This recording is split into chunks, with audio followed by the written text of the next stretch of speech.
oshxonamizga Bahriddin Zuhriddinov shou biznes vakili tashrif buyurishgan. O'zlarini bizga chiroyli intervyu qilib beramiz.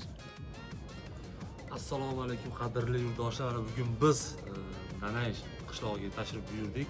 Nomer 1 bo'lgan Nanay 5 barmoq bizga ham Toshkentga ham yetib bordi. Buni shov-shuvsi, shuning uchun asobi keldik. Nanay 5 barmoqdan o'zimizdan tatib bir rostdan ham nomer 1 yo'ligini sinash uchun hozir ko'rinishidan nomer 1ligi ko'rinib turibdi. Endi ta'mini ham xudo xolasa hozir yeb ko'rib baho beramiz.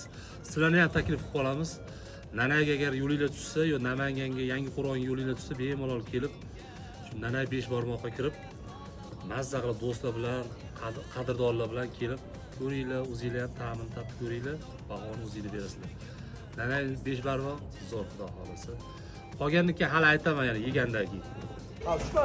Sizlarni biz 5 barmoq ta'mini ko'rdik. Rostdan ham nomer 1.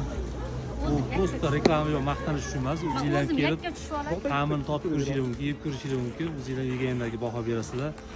Shu Nanaydagi eng zo'r 5 barmoq shu 5 barmoqqa kelaverasizlar. Xudo xolasa hammasi zo'r. Chotki bizga juda ham yoqdi. Xudo xolasa endi pastdan shu yoqqa kelamiz. Barchalarni taklif qilib qolamiz.